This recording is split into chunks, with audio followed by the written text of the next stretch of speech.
This is the fifth video in the coordination chemistry lecture series, and in this video I'll discuss crystal field theory applied to square, planar and tetrahedral complexes. So far we are seeing crystal field splitting in octahedral complexes, which looks something like this, where these are Eg orbitals,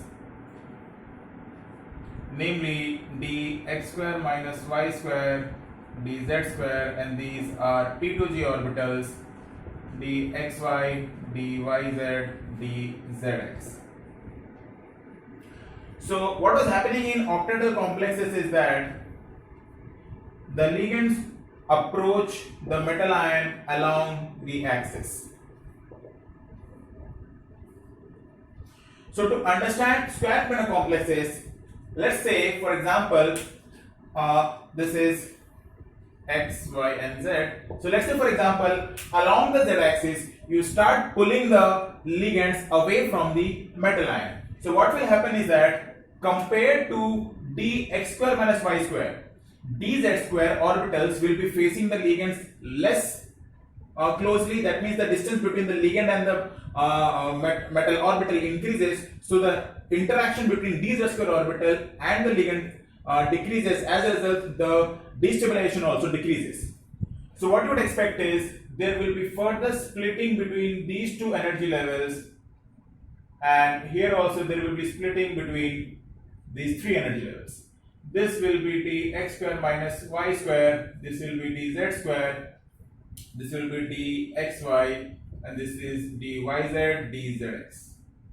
Now as we keep on increasing the ligand bond distance along the z axis, you will reach a point when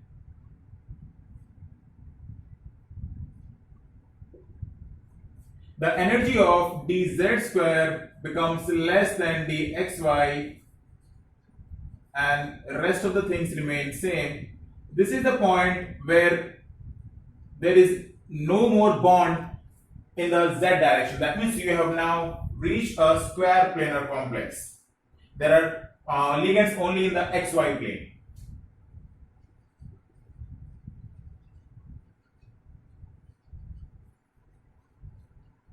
This is the crystal field splitting in square planar complexes. Okay. Now, in case of tetrahedral complex, you can imagine a tetrahedral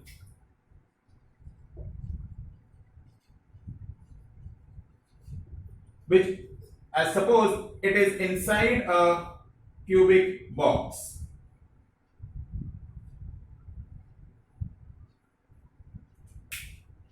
Wherein this is your metal at the center and these are your ligands. So this is your metal ligand bond. Okay. Now in a cuboid, if you want to make the 5d orbitals, so let's say I'm starting with dx square minus y square, and your xyz direction is, this is x, this is y, this is z. So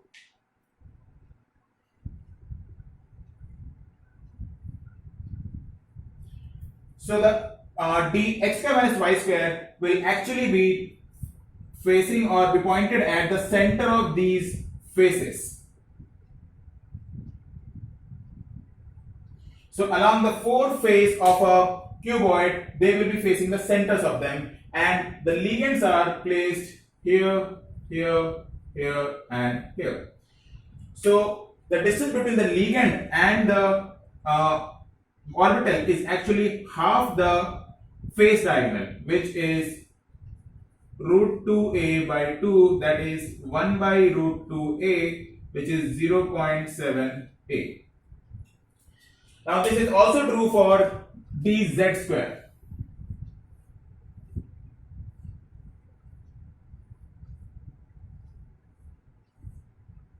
So dz square has orbitals like this, and again the ligands are here. So that means they are facing they are pointed at the face center of the top and the bottom face. they are facing the ligand at half the phase diagonal, which will again give you 0.78. This is for dz square. Now what will be happening in case of dxy?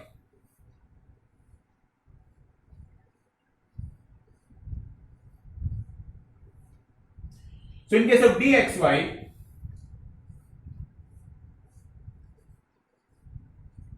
you would expect your orbitals to be in between the axis. So that means if this is the center, that means the orbitals will now be touching these edges. So that means if my ligands are here, so the distance between the ligand and the orbital will now be half the edge, which is a by 2 or 0.5a. So the dx square minus y square and dz square orbital face the ligand at 0.7a, and in case of dxy, dyz and dzx,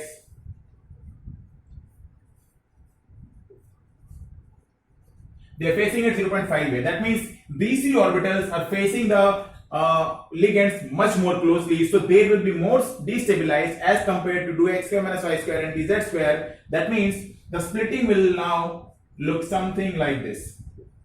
These are T2, these are EG, wherein you have dxy, dzx, dyz, dx square minus y square and dz square. So the splitting is exactly opposite the one you had seen in octahedral complexes. Now this splitting is known as delta T. In case of octahedral complexes it was delta O, but in this case it is delta T. Now what is the relation between delta T and delta O? So if you see in tetrahedral complexes, there are 2/3 the number of ligands which are present in octahedral complexes. First thing. Second, in octahedral complexes, the orbitals were in the direct ligand field. That means they were not having any distance between the ligand and the metal orbital.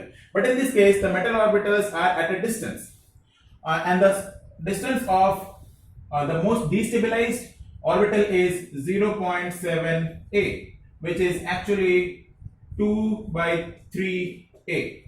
That means the metal orbitals are experiencing 2/3 amount of ligand field as the one experienced by metal orbitals in octahedral complexes. So that means again it is decreased by 2-3 times. So delta T is equals to 2 by 3 into 2 by 3 delta naught, which is 4 by 9 delta naught. So that means the splitting in tetrahedral complexes is 4 by 9 times the one which is occurring in octahedral complexes for the same metal, same oxidation state and same ligand. That means the splitting in tetrahedral complexes is very much less as compared to that experienced in octahedral complexes. That means most of the complexes in tetrahedral, most of the tetrahedral complexes are high spin because splitting is less. So high spin complexes will be favored as compared to in octahedral complexes. Now let us take a look at how you would find the CFSE for tetrahedral complexes. So say for example you have D3 configuration whose crystal field splitted configuration will be this, and in this case CFSE will be how much? So they have a contribution of negative 0.6 and they have a contribution of 0.4 delta T delta T. So this will be 2 into negative 0.6 plus 0.4, which is negative 0.8 delta T. Now say for example you have been given a complex COCl4 2 minus whose delta T is given as 75,000 centimeter inverse, and you are asked to find the CFSE. Now this is in +2 state, that means D7. You would get the electronic configuration like this. That means it has delta T is equals to negative 1.2 delta T, CFSC equals to this, so negative 1.2 into 75,000 will give you the magnitude of CFSC in centimeter inverse. Now they may not say that this is delta T, they may say that there is one peak which is at a wavelength of 75,000 centimeter inverse. Okay. Now let us look at the question that we have. So the most recent question we have is from December 2019. Now the question says it for 4 marks. Complexes which have unpaired electron equal to that of iron center in oxymyoglobin. So if you remember, in oxymyoglobin, iron is in +3 state, low spin complex. So you would get, okay, it's low spin, so you have one unpaired electron. Now let us take a look at the options that we have. We have iron oxalate in +3 state. Now oxalate is a weak field ligand. It will not be able to do as much pairing as in case of oxymyoglobin. So the 5D, okay, so this is D5. Similarly, this is also D5. This will be a high spin complex. You will get 5 unpaired electron. Then you have FeCN6. Now, as we have seen in the previous video, that cyanide forms low spin complexes. So this will have 1 unpaired electron. Then you have NiCl4. It will be a tetrahedral complex. Now NiCl4, Ni has D8 configuration, and if it's a tetrahedral complex, it will have at least 2 unpaired electrons. And then you have CuNH3 whole 4. Now again, this is a tetrahedral complex, but this has D9 configuration. It will have 1 unpaired electron. So the option is option number B, option number 2, which says B and D. Okay. So the next question we have is from December 2017. Now the question says that geometry around copper and its spin state for K3CuF6. So the first complex is K3CuF6 and the other is KCuL2, wherein L is equals to HNCONH. That means this nitrogen has negative charge, this nitrogen has negative charge, there is -2. So the complex in this case is CuF6 3 minus, that means this is in +3 state, and in this case it is CuL2 4 minus, this is in okay, so this is 1 minus, so this will be in +3 state. Both are in +3 state, and copper in +3 state gives you configuration of D9. And in D9, okay, so in case of this complex, it is an octahedral complex, and D9 does not have any option, so it will have a spin. I will not say whether it's high spin or low spin, there is no concept of spin here. Now in case of this, now if it is forming, it has 3 donor centers, it is possible that NH, CO, NH, CO, NH. It is possible that all the 3 centers are donating at the same time, but if you see, there are 2 4-membered rings generated, and 4-membered rings have very high ring strain, and from the same ligand it will be highly unstable. As a result, there is only 2 donor centers. So if there are 2 donor centers, you have 2 ligands. So there is a possibility of this forming a square planar complex or a tetrahedral complex. Okay. Okay. Now, in case of square planar complex, if you remember the energy splitting, this will be the configuration in square planar complex, and in octahedral complex, tetrahedral complex, this will be the splitting. This will be the electronic configuration. Now in this case, this has CFSC of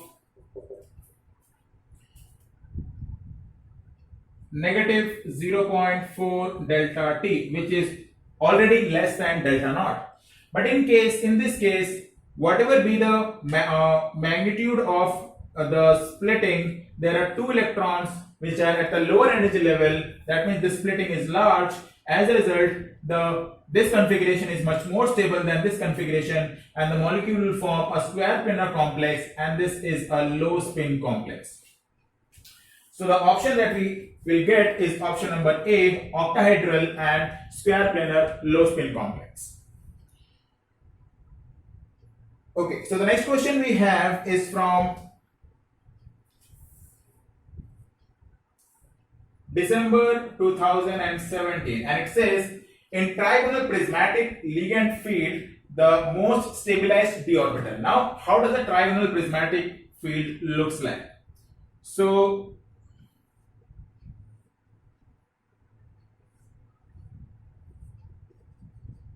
these are 6 ligands,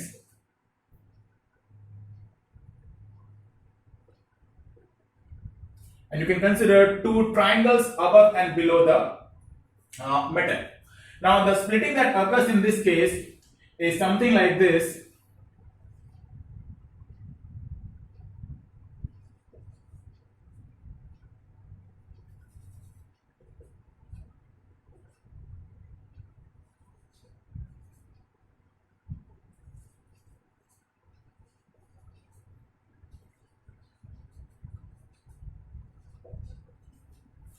Now, if you see all the orbitals which are in the xy plane, whether it is dxy or dx square minus y square, they will face the ligands the least. So that means they will be stabilized the most. Now, all the ligands which are in dxz and dyz plane, all the orbitals which are in dxz and yz plane will be facing the ligands the most. So they will be most destabilized, and dz square will be the intermediate stabilized because it is in between the triangles, at the center of the triangles.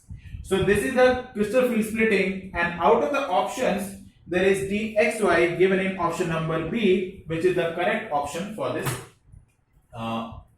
question. Now this is all about this video.